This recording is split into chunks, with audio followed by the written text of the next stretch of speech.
तो दोस्तों शुरू करते हैं आज की इंफ्रा न्यूज। पहली खबर जो आ रही है वो है आरआरपी इलेक्ट्रॉनिक्स लिमिटेड से, जिन्होंने सिक्योर किया है एक 101 एकड़ का इंडस्ट्रियल लैंड पार्सल महाराष्ट्र के अंदर, ताकि ये अपना large scale integrated semiconductor manufacturing and advance packaging campus बना सके। तो एग्जैक्टली कहे तो ये इंडस्ट्रियल प्लॉट नंबर A1 है खालापुर फेज 3 के अंदर। और जिनको पता है खालापुर थोड़ा सा खोपली के पास का एक इलाका है अलोंग मुंबई पुणे एक्सप्रेसवे, तो यहाँ पर ये प्लांट बनाएंगे। यहाँ पर outsource semiconductor assembly and test OSAT production lines होगी। इसके अलावा यहाँ पर wafer level packaging WLP facilities भी होगी। यहाँ पर दोस्तों ये कंपनी बहुत बड़े लेवल पे स्केल कर रही है और ये एक ऑब्वियसली बहुत बड़ा इनफैक्ट 36,000 करोड़ रुपए का कैपिटल एक्सपेंडिचर होने वाला है। तो महाराष्ट्र के अंदर भी आप कह सकते हो कि पहला लार्ज स्केल सेमीकंडक्टर प्लांट बनने की शुरुआत होगी, क्योंकि लैंड वगैरह तक बातें फाइनलाइज हो चुकी है। अगली खबर दोस्तों जो आ रही है वो है irrigation and flood control department से रिलेटेड दिल्ली के पास, जहां पर इन्होंने 38 स्पेशलाइज्ड मशीन्स खरीदने का डिसीजन लिया है for desilting, weed removal, drainage maintenance और क्लीनिंग को इंटेंसिफाई करने के लिए अमंगस्ट यमुना नदी। तो ये जो गोल रखा गया है 2028 तक यमुना नदी को पूरी तरीके से साफ करने का, उसके अंतर्गत irrigation and flood control department ने ये मशीन्स प्रोक्योर करने का डिसीजन लिया है। हालांकि कुछ लोग ये कह रहे हैं कि यमुना के अंदर अभी कुछ चेंजेस वगैरह नजर आ रहे हैं, लेकिन अभी भी बहुत काम बाकी है। STPs बनाना, इनलेट्स जो है उनको बंद करके STPs के थ्रू भेजना, करेंटली नदी को डीसिल्ट वगैरह करना, ये लंबे काम है, समय लगेगा। अगली खबर दोस्तों आ रही है मध्य प्रदेश से, जहां पर दिल्ली में जिस तरीके से सेंट्रल विस्टा प्रोजेक्ट बना है, वैसे ही स्टेट कैपिटल कॉम्प्लेक्स भोपाल में बनाने का डिसीजन यहाँ पर करंट गवर्नमेंट ले रही है।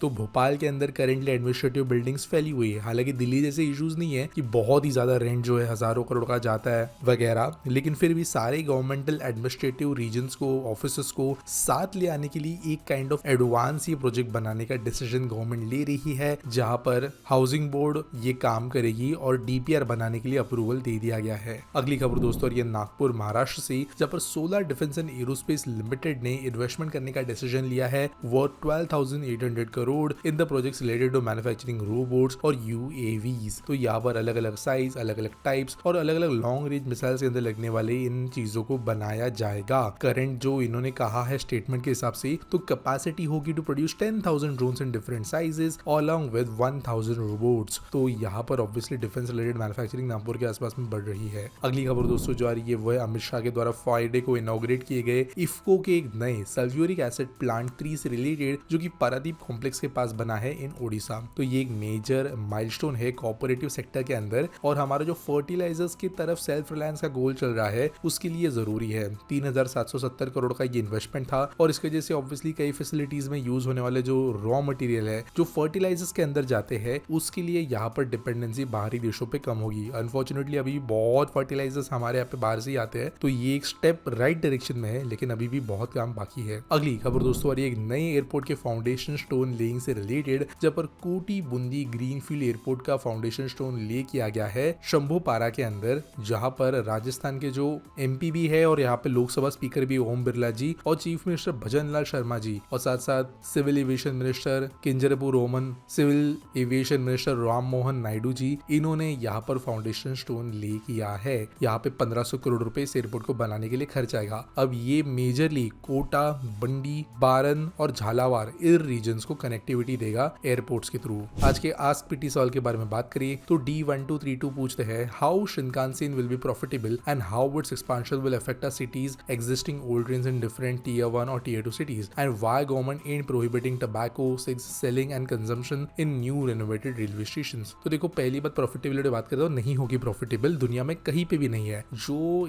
ये टाइप के इंफ्रा प्रोजेक्ट्स है ना, ये लॉन्ग टर्म में जो इकोनॉमिक आउटपुट स्टेट को प्रोवाइड करते हैं ना, उस हिसाब से जैसे आप डीमार्ट में वगैरह जाते हो ना, तो एक लॉस लीडर होता है जो बेसिकली बहुत बड़े क्वांटिटी में बिकता है, लेकिन डीमार्ट जो होती है उसको लॉस में बेचती है, क्योंकि जो कस्टमर को अट्रैक्ट करने वाला वो लॉस मेकिंग प्रोडक्ट है, वो बाकी जो शॉप के अंदर रेवेन्यू पोटेंशियल को बढ़ा देता है। सिमिलरली गवर्नमेंट अगर अपना फाइनली डेवलपमेंट देखती है, इकोनॉमिक ग्रोथ देखती है, टैक्स रेवेन्यू देखती है, तो चीजों को बहुत ज्यादा बड़े लेवल पे देखती है। तो एक ट्रेन बना के फिर टिकट से आप कंपेयर करने लगोगे प्रॉफिटेबल है कि नहीं, तो वो नहीं होगा। लेकिन जो इकोनॉमिक आउटपुट उसके जैसे ओवरऑल बढ़ जाएगा, जो एंड ऑफ द डे जो फाइनल तिजोरी में पैसा जाता है उसके हिसाब से देखिए, तो with in a few years जो है वो GDP के अंदर उतना कॉन्ट्रीब्यूशन दे देगा। 1 से 1.5 लाख करोड़ रुपया बहुत ज्यादा इजी है इस तरह की किसी प्रोजेक्ट के लिए with in half a decade recovery ले आना in terms of GDP growth, तो ये मेजरली उसके हिसाब से काम करेगा। और डीपीआर के अंदर और फीजिबिलिटी के अंदर एक बहुत ज्यादा बड़ा सेक्शन इसी के बारे में होता है। ये मेले का जो झूला होता है वैसा नहीं होता है कि टिकट कॉस्ट कंस्ट्रक्शन से जो है आप हिसाब कर लोगे, डिफिकल्ट कैलकुलेशंस होते हैं। दूसरा, गवर्नमेंट प्रोहिबिशन क्यों नहीं कर रही? देखो टेक्निकली तो ये चीजें प्रोहिबिटेड है, आसपास भी बेच नहीं सकते, इस तरीके से प्रोहिबिटेड है। लेकिन ऑब्वियसली हमारे यहाँ पे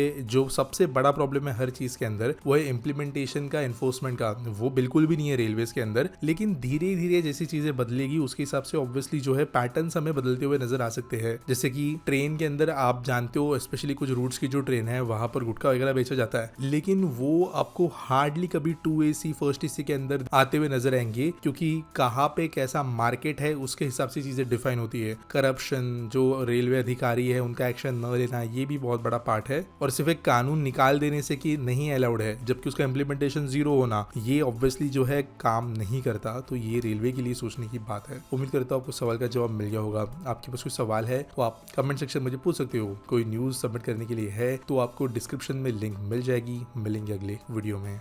इंडिया की सबसे आइकॉनिक इंजीनियरिंग कहानियां अब आपके वॉल पे। ये सिर्फ फ्रेम्स नहीं है, ये है इंडिया की स्पीड, स्ट्रेंथ और टेक्नोलॉजी का सेलिब्रेशन।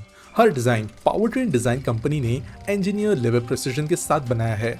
हर frame high quality 3D printed technology के साथ में बनाई गई है, जिसमें आपको मिलता है एक premium double frame box structure with matte finish inlay, एक क्लीन इंडस्ट्रियल लुक के साथ, जो इसे बनाता है ट्रूली यूनिक एंड एक्सक्लूसिव। 2000 से ज्यादा इंफ्रा वीडियोस बनाने के बाद अब हमने एक नया मीडियम लॉन्च किया है जिससे आप हमारी इंफ्रा स्टोरी टेलिंग को सपोर्ट कर सकते हो और अपने रूम में एक एक्सक्लूसिव इंजीनियरिंग टच ऐड कर सकते हो। जो फर्स्ट बैच ऑफ 50 कस्टमर्स होंगे उन्हें एक फ्री लोकोमोटिव किचन भी मिलेगा, और चाहे तो इसे सेपरेटली भी परचेज कर सकते हो। तो अगर आप हमें सपोर्ट करना चाहते हो तो ये in house developed infra frame आप परचेज कर सकते हो डिस्क्रिप्शन और पिन कमेंट में दिए गए लिंक के साथ।